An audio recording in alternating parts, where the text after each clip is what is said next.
Hello everyone, how are you? This is Pramod Kumar. Welcome to my YouTube channel सीखो English everywhere. दोस्तों, हमने कल word and close के बारे में पढ़ा था, ठीक है। और आज की अपनी क्लास फ्रेज के ऊपर है। फ्रेज मीन्स वाक्यांश। दोस्तों, फ्रेज जैसा कि एक छोटा सा टॉपिक है और शुरुआत में मैं ये जो छोटे मोटे जो टॉपिक्स पढ़ा रहा हूँ इनका अपने आप में ही एक बड़ा रोल है, ठीक है। इन्हें आप ऐसे ही इग्नोर ना करें कि भाई ये तो ऐसे ही है, थ्योरेटिकल है, थ्योरेटिकल भले ही हो, ठीक है। इनसे संबंधित एग्जाम में सीधे सीधे क्वेश्चन भले ही ना पूछें, लेकिन ये टॉपिक्स आपको अन्य टॉपिक्स को, जो भी ग्रामेटिकल टॉपिक्स हैं उनको सीखने में बहुत बड़ा रोल प्ले करेंगे, ठीक है। अब जैसा कि आज का जो अपना टॉपिक है फ्रेज है, फ्रेज से संबंधित क्वेश्चंस एग्जाम में आते हैं। जैसे कि फर्स्ट ग्रेड में इसके बारे में थोड़ा पूछा जाता है। और इसके अलावा फ्रेज एक प्रकार से वाक्य का अंश अर्थात वाक्य का भाग होता है, और वाक्य का भाग हमें जानना है। सबसे पहली बात तो ये है कि हमें सेंटेंस को अच्छे से जान लेना है, जिसके बारे में मैं 2 क्लास ले चुका हूँ, according to formation and according to format, वो फंक्शन और स्ट्रक्चर, ठीक है। दोनों टाइप्स के अनुसार सेंटेंस के जो भी टाइप्स बनते हैं वो मैं पढ़ा चुका हूँ, ठीक है। तो आज की अपनी जो क्लास है वो है फ्रेज कि दोस्तों, जैसे मैंने आपको बताया था, देखो पार्ट्स ऑफ स्पीच, फिलहाल हमने पार्ट्स ऑफ स्पीच का केवल इंट्रोडक्शन पढ़ा है, ठीक है, कि 8 types of part of speech होते हैं। तो सेम उसी प्रकार से फ्रेजेज भी 7 टाइप्स की होती है, ठीक है। पार्ट्स ऑफ स्पीच 8 होते हैं, लेकिन फ्रेज जो होती हैं वो 7 होती है, ठीक है। अब ये 7 टाइप्स कौन कौन से होते हैं उनको पढ़ने के लिए सबसे पहले हमें ये फ्रेजेस के बारे में थोड़ा सा जान लेना है। तो सबसे पहली बात तो ये फ्रेज होती क्या है। तो दोस्तों, एक सबसे पहली बात जो है कि कल हमने जैसे कि वर्ड एंड क्लोज पढ़ा था, ठीक है। तो क्लोज और ये फ्रेज दोनों ही अपने आप में इम्पोर्टेंट रोल प्ले करते हैं किसी भी सेंटेंस में, ठीक है, किसी भी इंग्लिश ग्रामर में। तो दूसरा कि जैसे कि सेंटेंस में जो कुछ भी होता है ना, उसका अधिकांश भाग ये फ्रेज और जो क्लोज है वो ही कवर करते हैं, ठीक है। एक प्रकार से सेंटेंस का जो मेन मीनिंग होता है, ठीक है, मेन जो पर्पज होता है उसे फ्रेज और क्लोज ही एक्सप्लेन करते हैं, ठीक है। इसके अलावा जो क्लोज होते हैं वो सेंटेंस का सेंटर होते हैं, जबकि जो फ्रेजेज जो होती है वो सेंटेंस को मीनिंगफुल बनाने में एक प्रकार से स्ट्रेंथ, ठीक है, पावर प्रोवाइड करती है, ठीक है। एक प्रकार से कहने का मतलब यही है कि क्लोज और सेंटेंस के बिना, वो फ्रेजेस के बिना सेंटेंस का अस्तित्व संभव नहीं है, ठीक है। इसी को एक प्रोग्राम के माध्यम से यहाँ पे समझाया गया है कि जैसे कि जो क्लोज होते हैं एक प्रकार से किसी भी बिल्डिंग में एक पिलर के रूप में होते हैं, ठीक है। तो ठीक उसी प्रकार से ये जो फ्रेज होती है वो भी एक प्रकार से बिल्डिंग में जैसे ईंटें लगती है ना, ब्रिक्स, तो उन ब्रिक्स का रोल ये फ्रेज करती है, ठीक है। तो जो क्लोज है वो सेंटेंस में एज ए पिलर रोल करते हैं, जबकि जो फ्रेजेज हैं वो ब्रिक्स के रूप में रोल प्ले करती है, ठीक है। इसी के अलावा अब जैसा कि ए phrase usually is always present with in A close. अब देखो, सेंटेंस बड़ा पार्ट होता है, ठीक है, एक प्रकार से सेंटेंस बड़ा होता है, सेंटेंस का एक पार्ट क्लोज कहलाता है और क्लोज का एक पार्ट फ्रेजेज होता है। कहने का मतलब है जो फ्रेज है वो क्लोज में निहित होती है, ठीक है, उसके इनसाइड होती है। But A phrase can not have a close in it, लेकिन एक फ्रेज में एक क्लोज नहीं आ सकता, क्योंकि फ्रेज तो खुद एक क्लोज का पार्ट है, न कि क्लोज फ्रेज का पार्ट है, ठीक है। तो एक प्रकार से फ्रेज कुछ वाक्यांश होते हैं, ठीक है, वाक्य के कुछ अंश होते हैं, जबकि क्लोज एक प्रकार का सेंटेंस ही होता है, और सेंटेंस तो बड़ा होता ही है, ठीक है। इसी प्रकार से अब हम इस फ्रेज की जो डेफिनेशन है उसके बारे में बात करते हैं कि ए phrase is a small group of words which consist A meaningful unit with in A close. यानी क्लोज में एक मीनिंगफुल यूनिट रखने वाला शब्दों का समूह क्या कहलाता है? फ्रेज कहलाता है, ठीक है। मीनिंगफुल यूनिट का मतलब यह है कि दोस्तों फ्रेज का मीनिंग तो होता है, लेकिन कंप्लीट मीनिंग इनका भी नहीं होता है। एक प्रकार से ये भी स्थिति को डाउट की कंडीशन में छोड़ देते हैं, ठीक है। जैसे कि पहला एग्जांपल आपके सामने कि मैन इन ब्लैक, ठीक है। अब man in black, in words का वैसे कोई प्रॉपर मीनिंग नहीं निकल रहा है, ठीक है। नो रूम फॉर स्पेकुलेशन, विचार करने के लिए कोई जगह नहीं, ठीक है, या कोई स्थान नहीं। अब ये भी अपने आप में एक प्रकार से फ्रेज है, ठीक है, क्योंकि इनका सेंटेंस के अनुसार, ठीक है, according to sentence meaning set होगा, ठीक है। तो दोनों के दोनों जो आपके सामने एग्जांपल्स हैं अपने आप में फ्रेज है। इनका वैसे वन वर्ड मीनिंग तो निकल रहा है, लेकिन सेंटेंस में ये इनका रोल क्या होगा या इनके माध्यम से क्या मीनिंग निकाला जाएगा वो तो सेंटेंस में ही पता चलेगा, ठीक है। अलग से फ्रेजेस का कंप्लीट सेंस नहीं होता है। नेक्स्ट अब हम बात करते हैं इसके टाइप्स की। तो फ्रेज जो होती है वो 7 टाइप्स की होती है, ठीक है। जैसे कि आपको बताया था कि पार्ट्स ऑफ स्पीच भी 8 होते हैं और फ्रेजेज 7 होती है, ठीक है। जितने पार्ट ऑफ स्पीच हैं उतने में करीब करीब वो सारे के सारे क्या होते हैं, फ्रेजेज भी कहलाते हैं, ठीक है। प्रोनाउन फ्रेज नहीं होती, ठीक है। फॉर एग्जांपल जैसे कि नाउन होता है तो नाउन फ्रेज है, फर्स्ट होता है अपना नाउन फ्रेज, ठीक है। और नाउन फ्रेज मतलब एक प्रकार से नाउन आ जाते हैं, और जो प्रोनाउन होते हैं उनको भी नाउन फ्रेज में ही काउंट किया जाता है। कहने का मतलब है सेंटेंस में यदि कोई नाउन या प्रोनाउन होता है तो उनको नाउन फ्रेज में ही रखा जाता है, ठीक है। सेकंड टाइप है, इसमें एक टाइप लिखना मैं भूल गया, एडजेक्टिव फ्रेज, ठीक है। सेकंड टाइप है एडजेक्टिव फ्रेज। थर्ड टाइप है एडवर्ब फ्रेज, ठीक है। फोर्थ टाइप है प्रीपोजिशनल फ्रेज, और फिफ्थ टाइप है कंजक्शनल फ्रेज, और सिक्स्थ टाइप है इंटरजेक्शनल फ्रेज, ठीक है।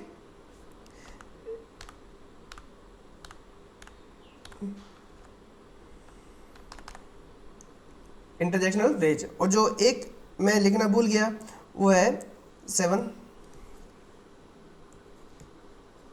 Verb phrase.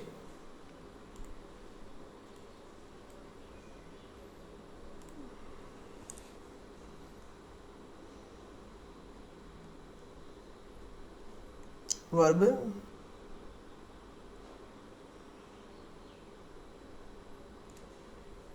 वर्ब फ्रेज, ठीक है। तो ये 7 टाइप्स होते हैं फ्रेजेस के, नाउन, एडजेक्टिव, एडवर्ब, प्रीपोजिशन, कंजक्शनल और इंटरजेक्शनल फ्रेज। ये टाइप 7 फ्रेजेस के होते हैं, ठीक है। नेक्स्ट जो नाउन है इसके बारे में सबसे पहले हम बात करते हैं कि नाउन फ्रेज होती क्या है, ठीक है। जैसे noun phrase, a noun phrase is usually assembled centering a single noun and works as a subject or object or a complement in the sentence। कहने का मतलब क्या है दोस्तों, ध्यान दें कि जो नाउन फ्रेज है ना एक प्रकार से नाउन होती है, ठीक है। और नाउन की जगह हम प्रोनाउन भी काम में लेते हैं, तो नाउन या प्रोनाउन दोनों ही सेंटेंस में सब्जेक्ट बन जाते हैं और ऑब्जेक्ट बन जाते हैं और कॉम्प्लीमेंट भी बन जाते हैं। तो कहने का मतलब यह है कि जो नाउन फ्रेज है वो सेंटेंस में सब्जेक्ट बनता है, ऑब्जेक्ट बनता है और कॉम्प्लीमेंट भी बन जाता है, ठीक है। क्योंकि नाउन फ्रेज एक प्रकार का नाउन या प्रोनाउन वर्ड ही होता है, ठीक है। क्योंकि फ्रेज का मीनिंग क्या होता है, वाक्यांश, और वाक्यांश मतलब सेंटेंस का कोई भाग। जैसे हमने पार्ट्स ऑफ स्पीच में एक एक वर्ड को पढ़ा है, ठीक है, और आगे हमें उनको डिटेल में पढ़ना है तो एक एक वर्ड को हम पढ़ेंगे। इस प्रकार से प्रत्येक वर्ड जिस प्रकार से अपना रोल प्ले करता है, प्रत्येक वर्ड का अपना अलग नाम होता है, ठीक है। तो वैसे ही उन वर्डों का एक प्रकार से वो वाक्यांश बन जाते हैं, फ्रेज बन जाते हैं, तो उन फ्रेजेस का भी कुछ नाम होता है, ठीक है। जैसे तो I like to swing the bat hard when I am at the crease, ठीक है। तो देखो आई लाइक क्या पसंद है, टू स्विंग, यानी एक प्रकार से टू स्विंग दी बैट, ठीक है। ये व्हाट का जवाब दे रहे हैं, व्हाट का जवाब दे रहा है, और वर्ब के बाद आ रहा है, वर्ब के बाद आ रहा है, व्हाट का जवाब दे रहा है, इसलिए ये क्या है, ऑब्जेक्ट है, ठीक है। एक प्रकार से ये नाउन फ्रेज है, ठीक है। नेक्स्ट रीडिंग नॉवेल्स, नॉवेल्स पढ़ना, एक प्रकार से नॉवेल्स पढ़ना, ठीक है, पढ़ने की आदत होना। रीडिंग एक प्रकार का एडजेक्टिव वर्ड है, और ये नहीं, रीडिंग एक प्रकार का यहाँ पे जीरंड है, ठीक है, नॉवेल्स को पढ़ना, तो इज ए गुड हैबिट, ठीक है। तो यहाँ पे भी ये रीडिंग नॉवेल्स एक प्रकार से क्या है, नाउन फ्रेज है, ठीक है। Next the probability of happening that match is not much, कि उस मैच के होने की जो संभावना है, देखो प्रोबेबिलिटी, यहाँ पे जो सब्जेक्ट वर्ड है वो है प्रोबेबिलिटी, ठीक है। और प्रोबेबिलिटी मतलब अनुमान, संभावना, एक प्रकार से नाउन वर्ड है, तो नाउन वर्ड है। अब बाकी जो वर्ड है वो इससे अटैच है, अर्थात इनके बिना ये इनका अलग से कोई अस्तित्व नहीं है, ठीक है। इनको इस फ्रेज वर्ड के साथ जो नाउन फ्रेज है प्रोबेबिलिटी उसके साथ मिला करके बोलना पड़ता है, ठीक है। तो ये क्या होता है, नाउन फ्रेज है। ठीक वैसे ही we are sorry for her departure. अब जैसा कि आपने देखा होगा कि हर डिपार्चर, डिपार्चर मतलब एक प्रकार से प्रस्थान, ये भी एक नेम ऑफ एक्टिविटी है और ये नाउन वर्ड है। तो ये सभी जो अंडरलाइन किए गए वर्ड्स हैं ये नाउन फ्रेज ही कहलाते हैं, ठीक है। इसके बाद आता है अपना एडजेक्टिव फ्रेज। एडजेक्टिव फ्रेज मतलब एक प्रकार से विशेषण वाले फ्रेज, ठीक है। एक प्रकार से हम जिस प्रकार से यदि पार्ट्स ऑफ स्पीच को पहचान लेते हैं ना, तो वैसे ही हम इन फ्रेज को भी पहचान सकते हैं। जैसे सेकंड आ रहा है adjective phrase. An adjective phrase is comprised of an adjective, यानी एक एडजेक्टिव फ्रेज जो होता है उसमें एक एडजेक्टिव निहित होता है, शामिल होता है। And works as a single adjective in the sentence, और वो सेंटेंस में एक सिंगल एडजेक्टिव के रूप में काम करता है। जैसे कि Alex is a well behaved man, ठीक है। अब वेल बिहेव्ड, अच्छा व्यवहार करने वाला, ठीक है, क्या है, मैन। तो ये पूरा का पूरा वर्ड एक प्रकार से एडजेक्टिव है, ठीक है। अच्छा व्यवहार करने वाला कौन होता है, कोई ना कोई व्यक्ति है, जैसे कि एलेक्स है, ठीक है। और ये वर्ड मैन को क्वालिफाई कर रहा है, इसलिए ये खुद वर्ड, ये जो वर्ड है वेल बिहेव्ड, ये एक प्रकार का एडजेक्टिव है। और एडजेक्टिव है तो मतलब ये क्या है, एडजेक्टिव फ्रेज, ठीक। ऐसे he is a man of friendly nature. देखो यहाँ पे जो फ्रेंडली वर्ड है, ठीक है, कैसी प्रकृति का है, मित्रवत प्रकृति का, ठीक है। तो फ्रेंडली वर्ड जो है एक प्रकार का एडजेक्टिव है, तो यहाँ पे ये भी एक एडजेक्टिव फ्रेज है। Julie is a woman of gorgeous style. अब यहाँ पे भी देखो गॉर्जस महिला तो है लेकिन कैसी है, शानदार दिखने वाली, अच्छी दिखने वाली, ठीक है, वेरी ब्यूटीफुल। गॉर्जस का मतलब क्या होता है, वेरी अट्रैक्टिव या ब्यूटीफुल, ठीक है। She leads a very interesting life. अब देखो वह बहुत ही शानदार या रुचिप्रद जीवन जीती है। देखो इंटरेस्टिंग वर्ड, ठीक है, अपने आप में क्या है, एडजेक्टिव है, ठीक है।